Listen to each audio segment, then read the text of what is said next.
Hello, Ranger fans, and welcome to this Friday afternoon happy hour edition of Liberty Blue, where I'm going to walk you guys through a Mika Zibanejad player evaluation. And I've done a few of these over. I did a few of these over the summer, and they all got reasonable amounts of interest to which leads me to believe that there's an appetite for this type of long form analysis, that there's an appetite to really try and peel back the undercurrent and the trends within a team. And as for where Mika Zibanejad is at in his career, I do want people to understand that this is what's called a first world problem when we're talking about Mika Zibanejad.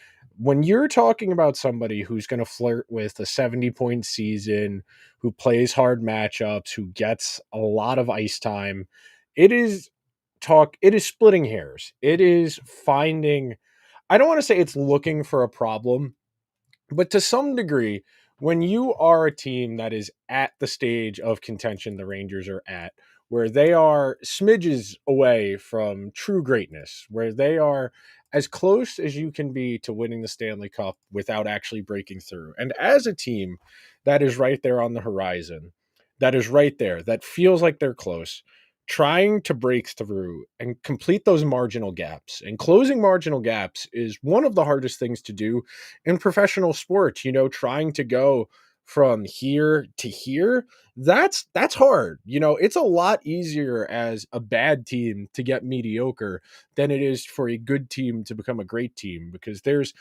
an inherent trial and error within that process that you can only figure out through the passage of time, and you only get so many kicks at the can. So framing this conversation around Mika Zibanejad, I think it's important that we cover a few different bases. As we usually do in these player evals, we're going to start with context. We're going to start with ice time. We're going to talk about special teams. We're going to talk about common line mates. We're going to talk about quality of competition. We're going to talk about the defensemen they get deployed with most frequently, because all of that paints a picture as to what a player is and what their realistic expectations are. Because this isn't the case, but for example, if Mika Zibanejad was most commonly being deployed against other teams' fourth lines with the Victor Mancini and Ryan Lindgren defensive pair, you would have grounds to say, well, it's not only Zibanejad's fault that they can't drive possession at 5-on-5. And we're going to talk about transition stats, because I know everybody's very curious to see the before and after the subtraction of Pavel Buchnevich on Zibanejad and Kreider's wing. And a lot of this conversation is moot ultimately. The Rangers have Zibanejad for the next 6 years under contract. There is no getting rid of him. He's got the full no movement clause. And if you want to believe the official on the record narrative about the Rangers decision making process as far as extending Zibanejad several years ago, the official on the record narrative is that the Rangers felt Zibanejad was better than Jack Eichel, that they did not think Eichel, even after he got neck surgery, would be better or worth the risk of losing Zibanejad. So if they could only pick one, they ultimately chose Zibanejad. So I am going to toggle on screen sharing here. I am going to share my early notes, and these are very, very rudimentary here, but these are Zibanejad's time on ice stuff. So I'm going to click over here. So this is just time on ice and broken down in his seasons with the Rangers. So I'm going to make that a little bit bigger. We'll do Command Plus. Cool. That's big enough, I think. We'll go really big just for the purposes of sight. So his first year with the Rangers, they trade Derek Brassard and a second round pick. They get Zibanejad. At face value, the trade has paid off multiple times over. Derek Brassard, very much not in the NHL anymore, had a really solid career, was a former top 10 overall pick, bounced around a number of teams, time in Ottawa, time in Columbus previous to coming to the Rangers, time with Pittsburgh, time with the Islanders, a player who was really solid for an extended period of time.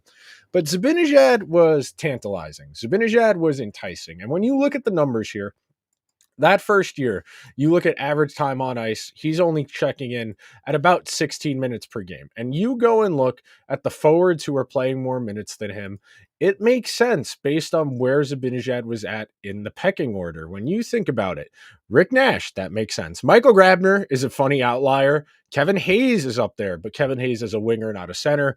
Kreider, Stepan, JT Miller, Matt Zuccarello, all of those numbers make a reasonable amount of sense. When you think about where the Rangers were at in 2016, 2017, they go to the playoffs, they come off. So let me backtrack a little bit. 2015, 2016 is one of the great Henrik Lundqvist seasons of all time that doesn't get enough credit because, frankly, that team wasn't very good. But you go and look at the numbers you go look at the stats Lundqvist put up on that team, and he should have gotten a medal for the work he was able to do behind that team. They make the playoffs there. They lose it to the Penguins in 5 games. The next year, they come back and they very subtly say, we realize we need to get younger. Very subtly, after that series loss to Pittsburgh, they say, we might be running out of time in our window here. We might be at a position where we need to start trying to get younger to successfully integrate talent.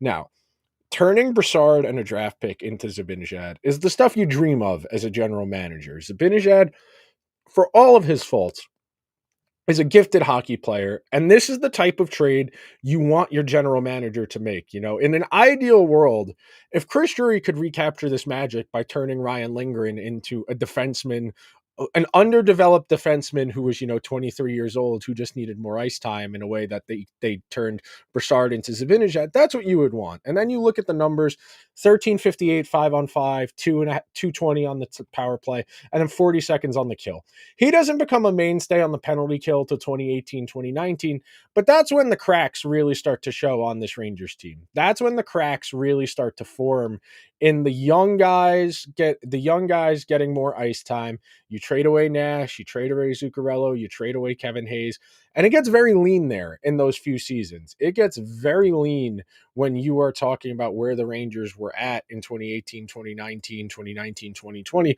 Those are extremely lean teams that don't have a lot of depth, that are very top heavy. You think about watching some of those games during that window where it was ugly, where their best defenseman a lot of nights was a pretty injured Ryan McDonough, was somebody who couldn't do a whole lot. And then after you trade McDonough in that big trade where you trade him, you trade JT Miller to Tampa Bay, you lose your best defenseman, you shoehorn Brady Shea into a top pair role, which he arguably was not ready for. But looking at the ice time, Zibanejad really establishes himself and solidifies himself in 2018, 2019, that first really lean season.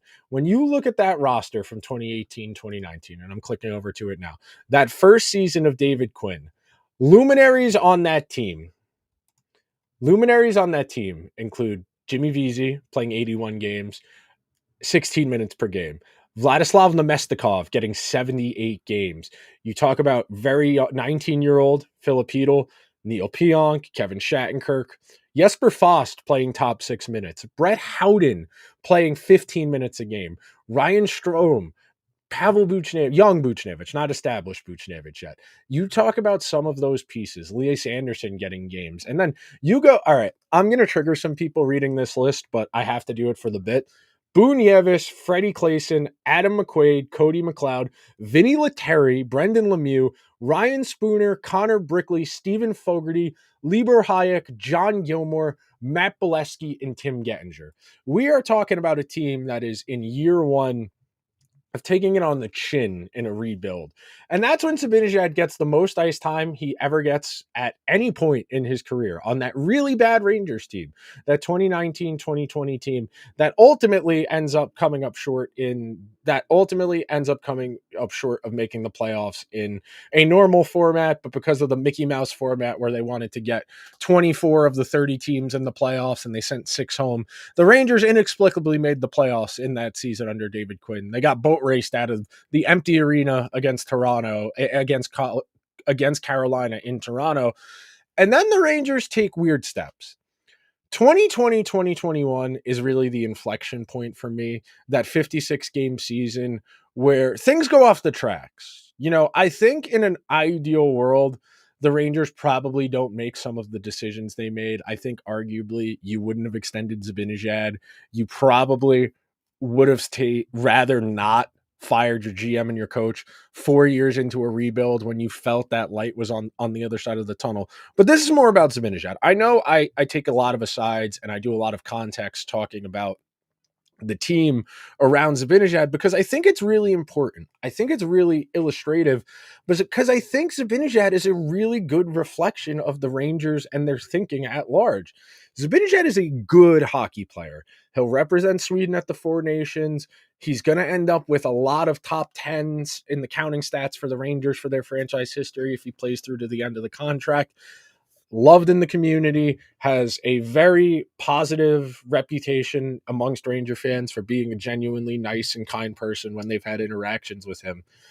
But much like the Rangers at large, at a certain point, it's about winning. And we're going to talk about the actual stats. We're going to talk about his playoff performances in a little bit, but we got to establish the bare bones here. The time on ice tells you a lot. He's complaining about going from about 19 and a half minutes, 1945 to 18 minutes. Where's that minutes different? He takes a big dip here at 5-on-5. His power play, 10 seconds. He takes more time on the penalty kill. So with that in mind, we can click on over to the most common line mates, because this is where we can start to have a conversation. So he's played with Kreider pretty much from the outset, from the get-go, from his first year with the team. And the thing about that is, that first year that Zibanejad's on the team, the Rangers have two centers they like better than him. They still have Stepan and they still have Kevin Hayes, but Kevin Hayes is playing wing, so Zibanejad slides into the middle.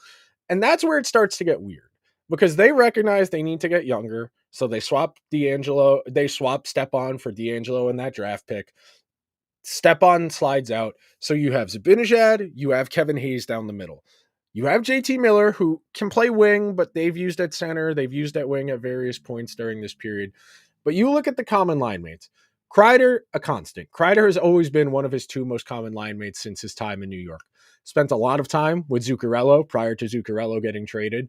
And then Buchnevich gets in there 2019, 2020, after many years of being better than the options they had. You can giggle all you want about the Rangers prioritizing Jimmy Vesey, a college free agent's development, over Buchnevich in those late Vigneault and early David Quinn years. Same thing you could argue for using Brett Howden more than some of the other options, whether it be Lias Andersson or Philip Hedl. But if nothing else, Zibanejad has proven he's good at certain components of the game. He's not the most well-rounded player, and we're going to talk about that as far as his defensive value, because that's constantly cited as one of the reasons that is one of the reasons that people who cover the team and work for the team tell you, well, it doesn't show up on the stat sheet, but he's playing really hard minutes. And this is one of those chicken or egg situations where is the player good at defense, or are you just playing him against the other team's best players?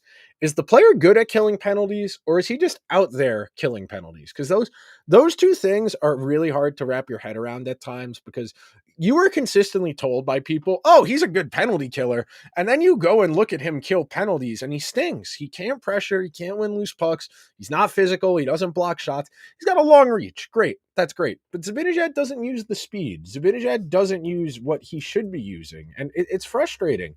So moving along here, this is most common line mates, and you can see the revolving door since Buchnevich. It's been 19, 20 different right wings at various points since trading Buchnevich. The most successful one, probably those 15 games of Frank Vetrano at the end of the 2021-2022 regular season.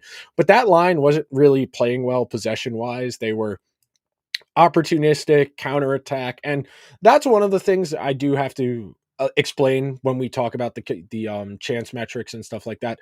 And then real quick, looking at the counting stats. So the running joke now is that Zibanejad is a power play merchant. When you look at the splits, 14 goals, 27-30, 41-24, 29-39, 26-2, reasonable goal totals. These are all solid totals for somebody in commiserate with his ice time, with his power play usage. But this is where it starts to get hairy. When you look at the even strength splits versus the power play splits, and then you look at the assists as well, it's not unreasonable to say that the bulk of his production comes on the power play, because statistically that is the case. You look, and he peaks counting stats wise in 2019-2020. That 41 goal season, he has the 5-goal game against the Capitals right before the world shuts down. And I remember reading the articles, having the conversations. I had Zibanejad in fantasy hockey at that point, and there was real conjecture as to whether or not he was going to be able to jump into that top 10 center in the NHL conversation. And 4 years ago, it was in a different place. Sid was still probably two. Draisaitl had yet to win the Hart Trophy and hadn't really established himself as a non-McDavid dependent figure. We were still in that weird phase where we weren't really giving the young guys as much credit as we probably should have. Austin Matthews had obviously come onto the scene by then. Jack Eichel, for all of his injury woes, had proven himself to be a really good hockey player, but he never really got the credit. And then circling back to Zibanejad, the goal totals, he went the 20 some odd games last year without a 5-on-5 goal from December through most of January. And I think it took into February for him to get on the sheet with a power play goal. But looking at the totals, you see where his bread is buttered, and you combine that with the ice time. I'm going to click back over here. When you go by situation, that power play ice time peaks these two seasons. 2019-2020, when it's 340 per game, that is the season he puts up the most. That is 41 goals. He puts up 15 power play goals. 15 power play goals, the second highest he's had in a season. 2022, 2023, he was able to bounce back. And I want to try and talk about this component in a positive manner. So I'm going to stop sharing that, go full screen. Zibanejad in 21, he deals with long COVID. He has a miserable season. That's the first year his extension kicks in. And a lot of people, me included, were very weary. He bounces reasonably back 21-22. They have a good counting stats year. They go to the playoffs. They go to the conference final. But that's really what opens my eyes for me.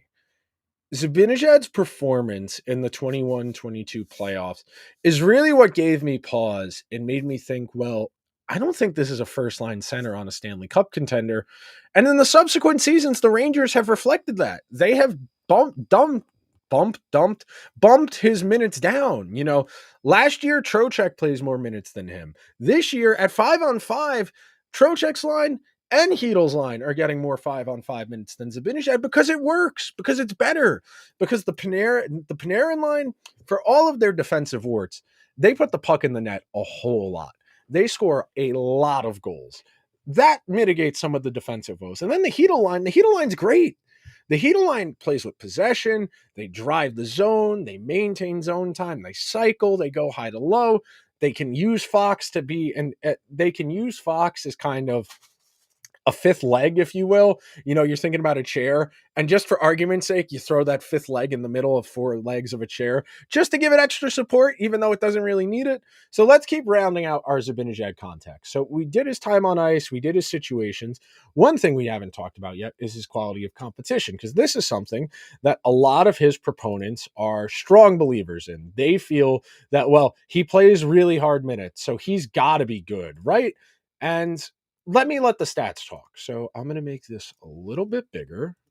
So this is where we're at this year. As you can tell, we've only played 9 games this season so far. So it's a little tricky to use this stat when it is so far removed from the rest. So I do want to say right now, he is playing against elite competition more than he has at any point in his entire career. But I also want to illustrate the fact that he is not, other than 18-19, but that's his first real year on the team. The team is bad. He's playing a lot of minutes. Right now, this is also the worst he's ever played at 5-on-5. So let me explain this graph. Let's go back to middle school math. So on the y-axis, which is up and down, this is quality of competition. The further up you are, the more your competition is good. It's elite. It's judged to be what is first-line players. The lower you are, the lower your quality of competition. So Zibanejad, his entire career, has never played more of his minutes against lower quality competition. But as you see, his first year, he's got good underlying numbers against elite competition. He's playing not nearly as many minutes, but he's on a good team that doesn't necessarily dominate possession, but controls possession.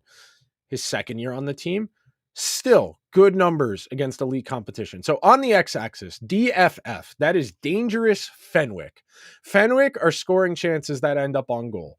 That's all that is. Fenwick is it is a layer on top of scoring chances, and dangerous means quality. So this means when Zibanejad is on the ice, the Rangers are generating 55% of the dangerous scoring chances.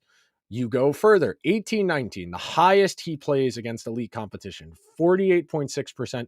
He still had 50% dangerous of scoring chances against elite competition, 48% of his minutes. Then we go, where's 1920? 1920 is here. This is the first year he dives under 50% of dangerous Fenwick against elite competition.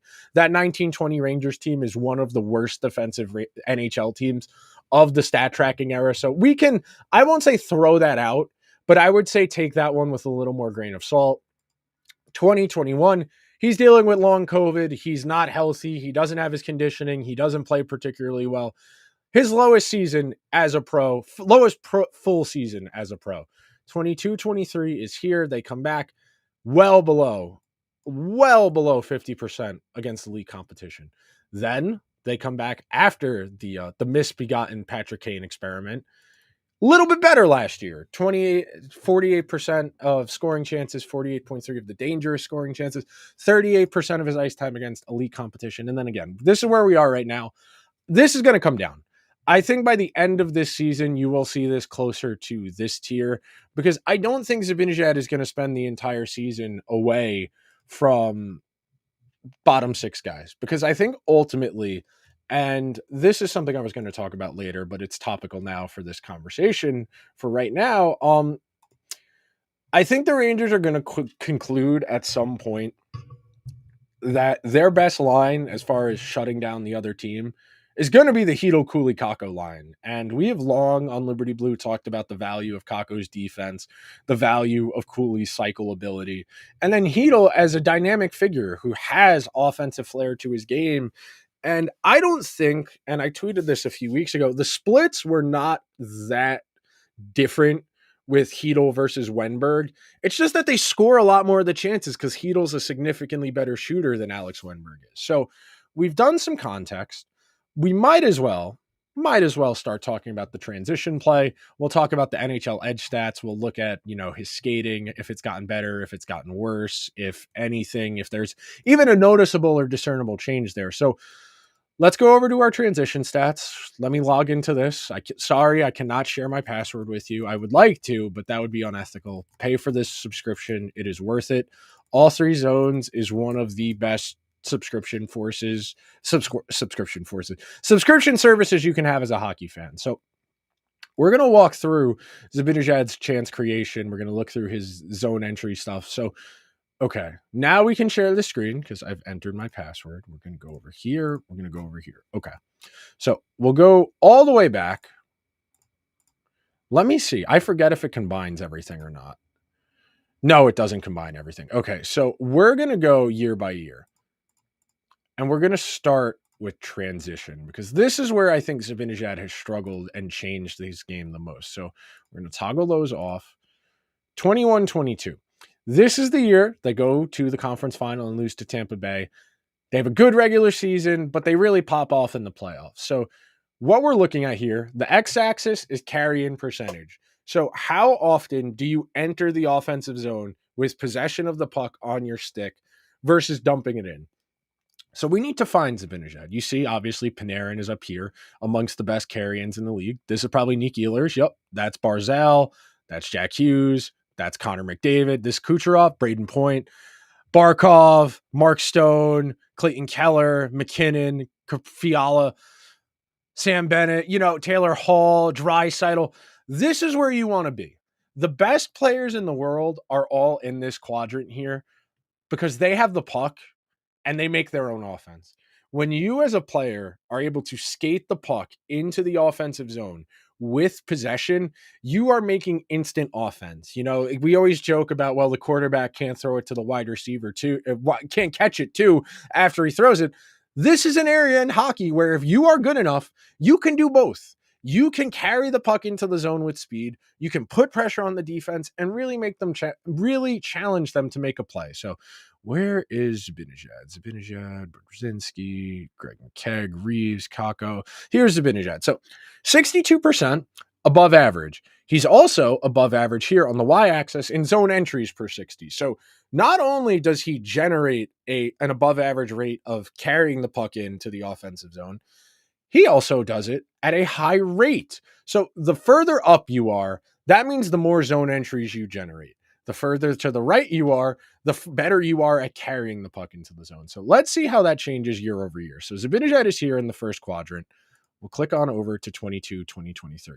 So more of the team is in that right quadrant, but you look, Kakko, Tarasenko down here, Kreider's here. Vitaly Kravtsov, forgot about him. Mika Zibanejad, relatively stable, 62%, 18.92. Still above average, still more positive than not. Now, we go over to last year. Once this buffer, Zibanejad takes a little bit of a dip now. About 6-7% less carrying, about 2 or 3 fewer zone entries per 60 per game last year. Now, I don't necessarily think that a marginal decrease like 5-6% is something to be particularly concerned about. I think once we get numbers for this season on transition stats like this, I think then I will be more inclined to believe whether or not this is a 1-year aberration or this is a consistent thing. So next, after looking at entries, we're going to look here. Rush versus forecheck. So we want forwards, we want 21-22, and we would like the New York Rangers. So shots off the rush on the x-axis, shots off the forecheck and the cycle on the y-axis. As you can see, that 21-22 Rangers team, not a lot of offense. You look, you've got Blay plays like 20 games. He doesn't really count. Kreider, all of the season. Vetrano's got like 15 games here. Strome, almost all of the games. Filipino, most of the games. Zibanejad, Kopp, not most of the games, only like 15. And then Panarin. You've got your 5 top 6 forwards here, and then you got everyone else to the left. So not generating a lot of offense, and that's 3 years ago. That's the first Gerard Gallant year. Looking at 2 years ago, the year they lose to the Devils in the first round, you got to find Zibanejad, and he's, again, in a relatively similar spot. He generates some shots off the rush. He generates some shots off of the cycle. He generates a little bit more off of the rush than off of the cycle. He's a little bit further to the right than he is up. Think about that conceptually in your head. That tracks, that tracks with what we have seen Mika Zibanejad do historically. And then we'll go to last year. Once this toggles on, and you see Zibanejad, he takes a bit of a dive last year. Zibanejad is a bit lower. He's in the same category as Blake Wheeler. Blake Wheeler, who was on one leg. Blake Wheeler, who was not very good last year. Below average rate of shots off of the rush and below average rate of shots off of the cycle. You see, the Rangers really have a conundrum here. And then we did entries, we did rush versus forecheck. We do also want to look at scoring chances because this is ultimately what matters. If you get to the offensive zone 10, 12 times a game and you get a good scoring chance, 4 of them, it's okay. You only get in there 12 as opposed to 20 like Barzal or like McDavid. So looking at chance creation, we'll toggle on the Rangers. We'll go over to 21-22. And this should be funny.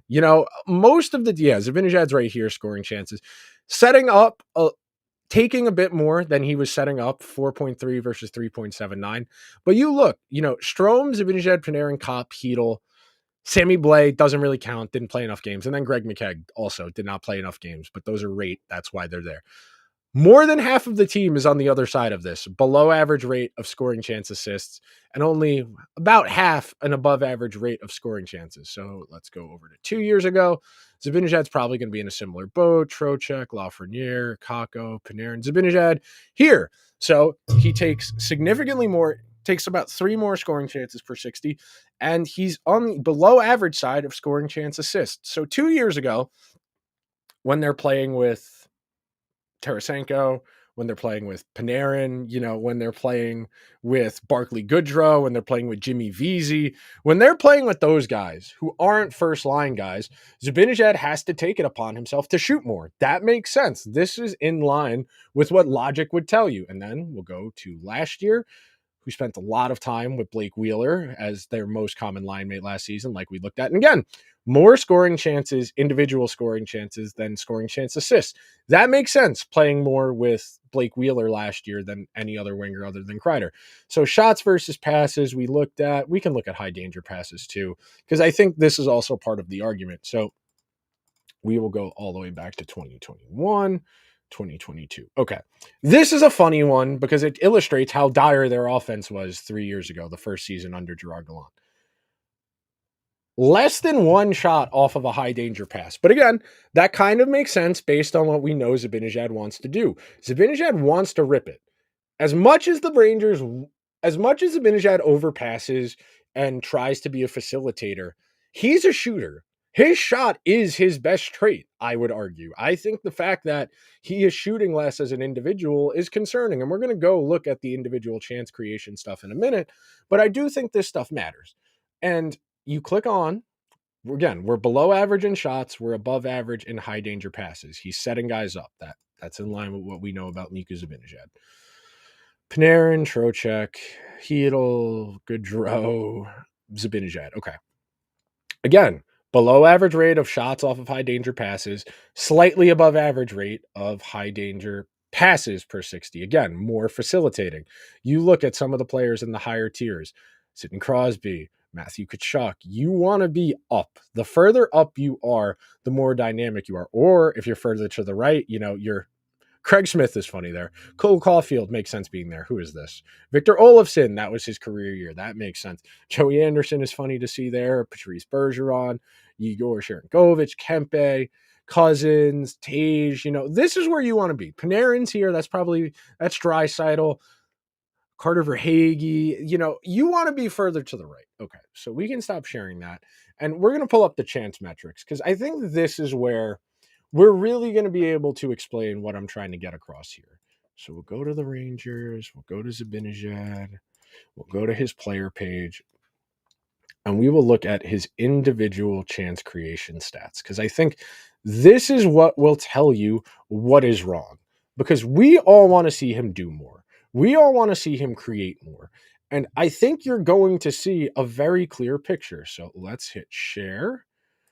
Let's go natural stat trick, and let's see how big that is. Let's make that a little bit bigger. Okay. So we are looking at his individual. This is just him. This does not account for his line mates. This does not account for anything else. This is only what Mika Zibanejad as an individual does. We go over here. Shots per 60. His first year in New York, 6.7. 17-18, 8.6. 7.1. The year he has the crazy goal scoring, 1920, he has 41 goals. It's not a coincidence. He has the most shots per 60 he has at any season in his career.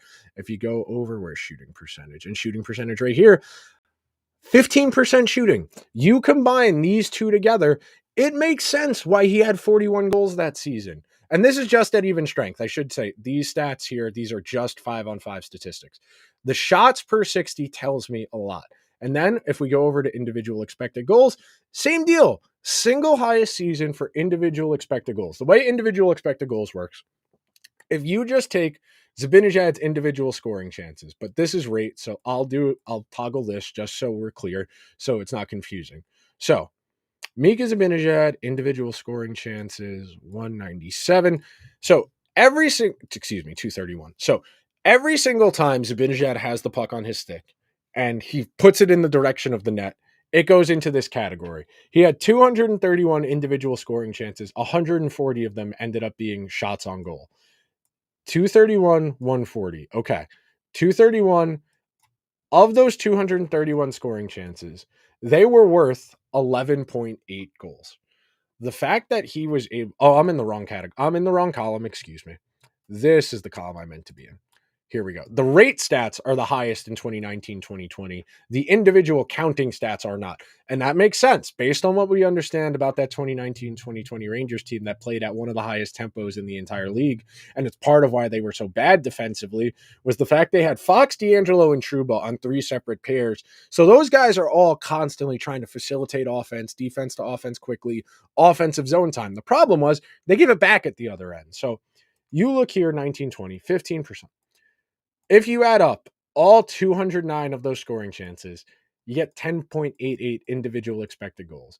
To have 19 goals on 10.88 expected goals, that is somebody who is having a bit of an outlier season. And then we can continue going on here. You look at the 5-on-5 goals from last season. Last season, we're talking about. We are talking about a player, 12 even strength goals all of last season. And remember, 5-on-5 doesn't account for this. This is different from my spreadsheet because my spreadsheet was even strength, which includes 3-on-3 and 4-on-4. It does not just include 5-on-5, so I should toggle this to even strength just for continuity purposes, so you guys know I'm not messing with you. Yeah, see 12 here. I've got 12 over on my spreadsheet that I showed before. Okay, 12 goals on 13.26 individual expected goals, 9% shooting. And this is below average. You know, you think about where Zibanejad is at for his career. 9 is low. 9% at 5-on-5 is low for Zibanejad. So it makes sense when you add that up. But looking at the raw shot totals, that should tell you a lot. 1920, the 133 shots on goal. But what's most important is the rate stats. And this is where we can really compare Zibanejad to other players and why I think it's important to use the rate stats, because this is where you get an idea of just how much someone's doing something over the course of a game. Because counting stats, when we're just talking about shots on goal versus shots on goal per 60, we're not scaling it out enough to compare to other players because not everybody plays the same amount of ice time. And now, to take you back to middle school math again, when you're talking about common denominators, you need it over 60 to be able to compare what Zibanejad does at 5-on-5 to say what Patrice Bergeron did at 5-on-5 or what Nick Suzuki does at 5-on-5. And right now, I still feel that Zibanejad is leaving stuff on the table in his game. I think that's what's most frustrating because you look at the individual chances. Right now, we're 9 games in. He's about 2 less than last year, about 2 less than the year before. This is never going to happen again. The 1920 season where he is just ripping it, that 1920 season where his most common line mates are Chris Kreider and Pavel Buchnevich, and Buchnevich does the engine work. And that's the thing. In my estimation, the single biggest difference, not only do the Rangers play at a slower pace, they don't have the driver. They don't have the guy who can carry the puck into the offensive zone. They don't have the guy who's going to be able to take heat off of Zibanejad. And when you had Buchnevich on that line, it gave the other team something to worry about. And that's been so much of the last 3 seasons in trying to replace Buchnevich is the simple fact that defenses do not respect the right wing that's playing with them, whether it's Wheeler, it's Gaudreau, it's Vesey, it's Riley Smith, it's Vetrano, it's Kane, it's Tarasenko. The other team does not respect that guy as nearly as dangerous as Zibanejad. So some of this is the other team accounting for Zibanejad. Let's go down here. We can look at the counting stats. So rate-wise, this is the high of his career as a Ranger, 63.05. Again, 17-18. That is not a good team. He is not playing as many minutes. When you click over 17-18, he's playing 17.58 per game. So it makes sense that in a low reduced role, he's going to be able to produce at a higher rate. But of his adult seasons, we'll say, which start about here, 58.34 is a very high rate of chances. 53.5, 57.62. These are all reasonably high. The problem is, as you can see, when you go over to the next category, they're giving it back. Chances for, chances against. 53, 54, 57, 55, 62, 58, 59, 77. That's bad. These numbers are going to stabilize and become more balanced as the season goes along because I think he's definitely underperforming right now, but he's not this bad. And then you go and look at the actual goals. 3.3 versus 2.5, 3.652, 3.220, 3.623. But this is where the comparison really becomes important.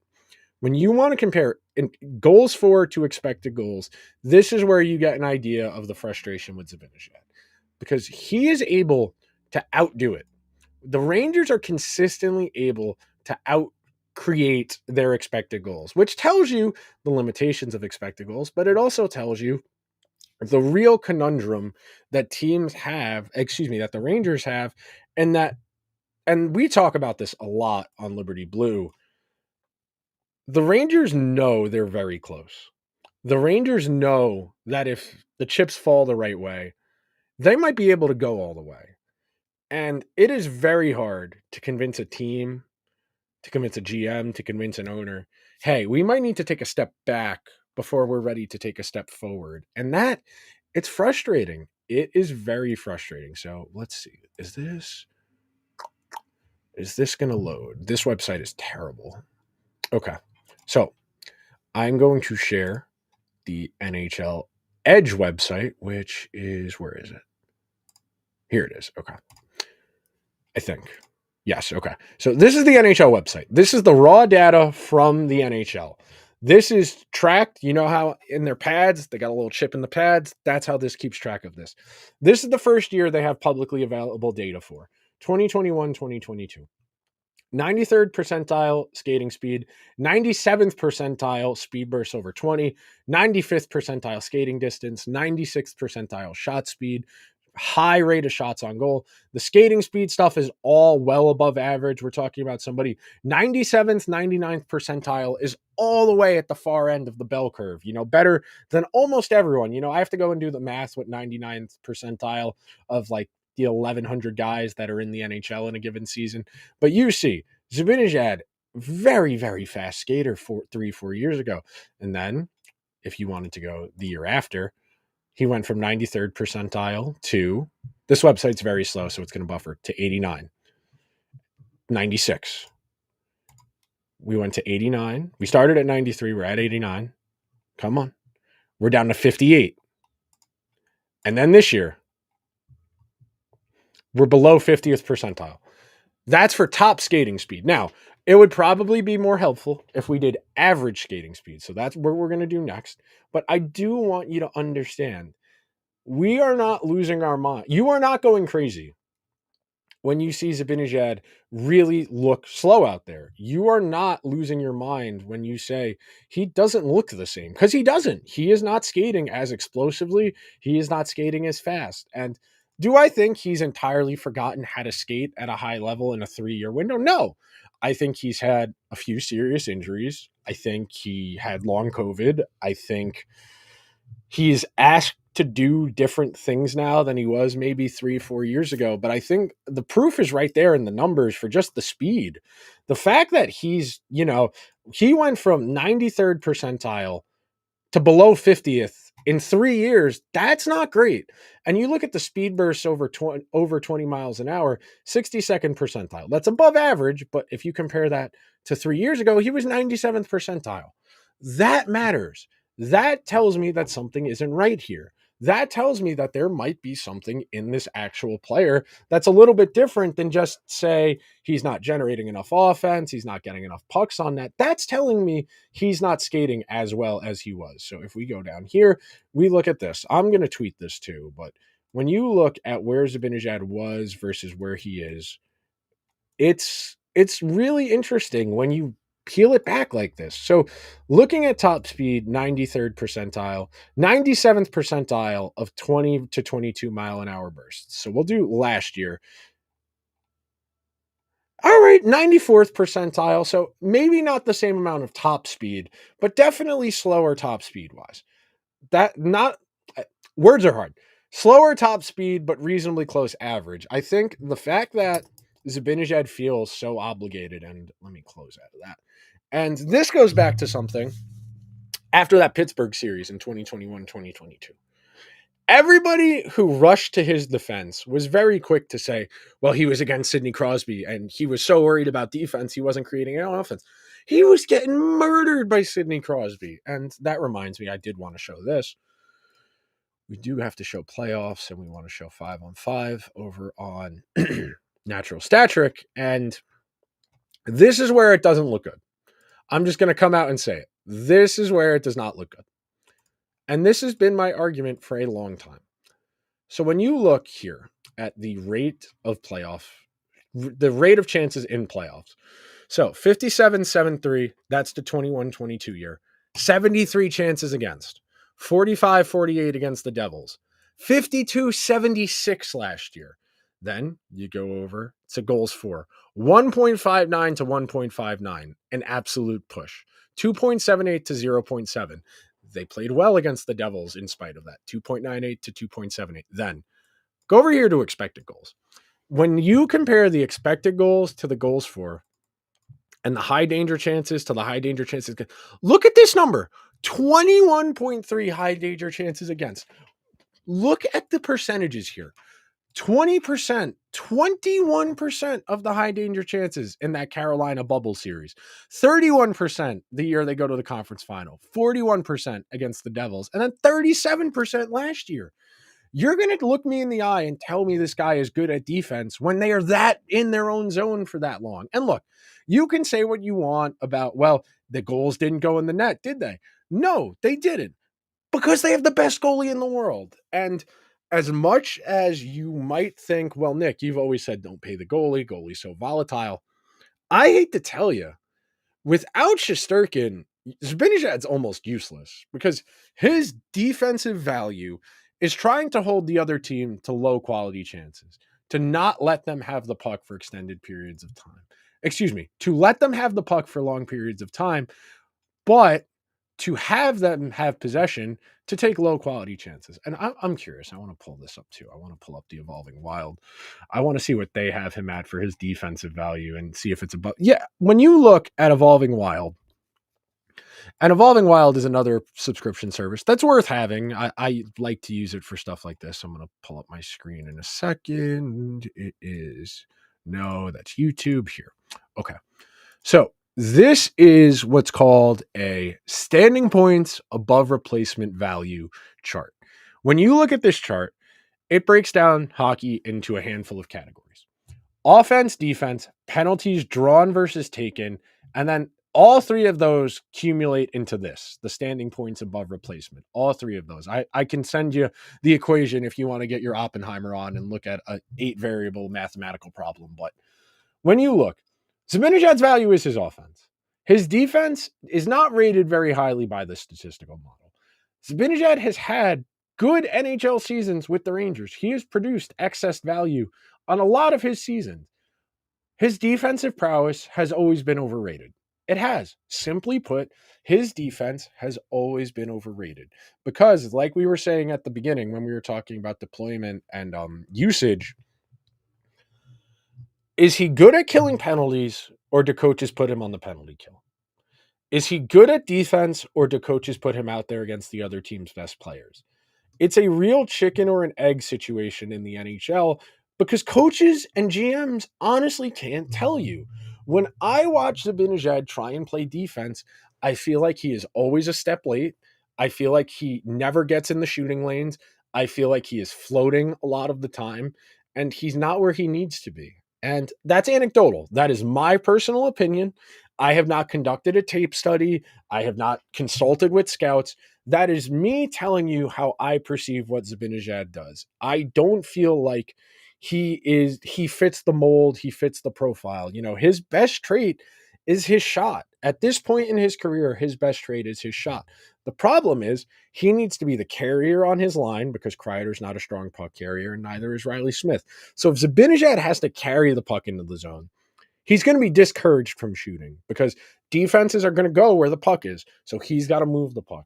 Then he's got to find an open pocket to get into. But defenses know, well, if we get Zibanejad to one spot, we can prevent him from scoring there. You know, you think about the Ovechkin conundrum of, oh, well, he's been in that same spot for 17 years. How do we keep conceding goals against? Well, teams have started to cue in on that. And I'm going to wrap up this evaluation, this conversation, with a very simple point. Zibanejad is a good hockey player. The Rangers are a good hockey team. The bar to win the Stanley Cup is greatness. I don't think Mika Zibanejad at this stage of his career is capable of being a great player. I think he can be a good player, and I think the Rangers' big issue is that they feel that being good is good enough.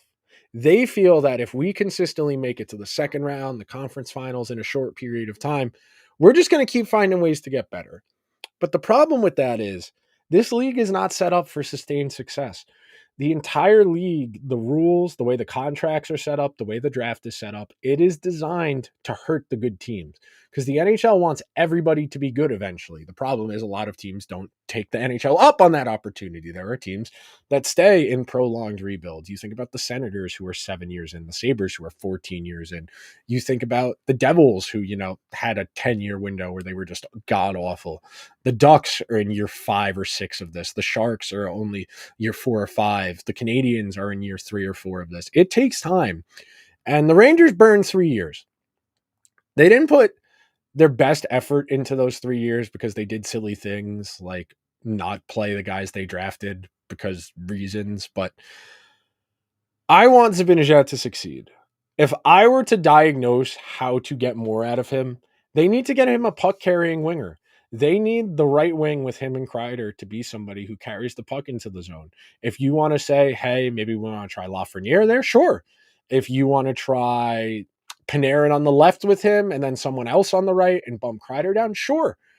But at this stage of his career, Zibanejad is too expensive to be this one-dimensional, where so much of his game is predicated on what other people can set up for him. He's supposed to be better than this. I am not saying he is bad. I am not saying he is ineffective. I am saying he is limited. He is a borderline one-dimensional player. You think about the conversation that a lot of us were having 3 or 4 years ago. Would you rather have, I know he's injured and he doesn't have a goal yet. Would you rather have Matt Barzal on his contract or Zibanejad on his? Based on how old Barzal is, you'd probably take Barzal. Would you rather have Elias Lindholm? Probably not, but there's a conversation. Would you rather have Bo Horvat or Mika Zibanejad? It's close. You probably take Zibanejad, but I'd hear the argument for Bo Horvat. Would you take Brock Nelson or would you take Mika Zibanejad? You definitely are taking Matthews. You taking Tavares? Probably not. It's a conversation. You're taking Leon and McDavid, obviously. You taking Joel Eriksson Ek or Mika Zibanejad? You taking Sasha Barkov? Mika Zibanejad. You taking Aho or Zibanejad? You taking Rupe Hintz? Wyatt Johnston? You taking one of those guys? You taking Kopitar? Are you taking Connor Bedard? Yes, of course. You're taking Connor Bedard. Are you taking Mark Scheifele? I mean, that's the kind of center Zibanejad is. We all, and me included, hand up. I wore the jersey that's over my shoulder to game 6 against Montreal in 2017. I saw them close out Montreal in that jersey. I was in. We traded Derek Brassard, who was old and declining, for a kid about to enter his prime who needed an opportunity, who got an opportunity, who blossomed. The 40-goal season in 1920, the 5-goal game against Washington, I was at that game. You add all of this up, and the memories, the feelings, all of that is invaluable. That's why we do sports, that communal aspect, that shared experience, the love of the same thing. I would like to win one Stanley Cup before I die. That is my goal. I would like to win one. And I don't know if you know this or not. If you're not in the New York area, you might not know this. It's 80 degrees. It's November 1st. It could be hard to have ice pretty soon. Let's get working on this. Let's get Mika Zibanejad a right wing who can make some things happen. I think that'll do it. I can't believe I just did 50 minutes. That went by really fast, all things considered. I will cut this up and put it up on YouTube with a little bit less of the dead air, a little bit less of the oohs and ahs and ums. But if people appreciate these, I will keep doing one. My plan is to do one for Lafreniere next week at some point to evaluate the jump from that 21-22 season to where he's at now. A lot of it is tied to Panarin. Some of it is tied to playing with Adam Fox more, just getting more ice time. As we always say, ice time is the most important commodity you can give a young player. And when you're giving Barclay Goodrow more ice time than him, it's hard for me to think you care about his development all of that much. The Rangers have a game tonight. I don't even know who they're playing. Hang on. This is terrible radio, but Rangers hockey. Is it Ottawa? Yeah, it's Ottawa. Look, the game against Washington was a shit show. The Rempe circus is silly. It's cute. I'm glad people like him. He's not an NHL guy at the moment. He needs to go to the A. He needs at least another season in the A. His skating is not where it needs to be. They should beat Ottawa. If they don't beat Ottawa, Monday will be a very interesting show. I will talk to you guys on Monday with Andrew.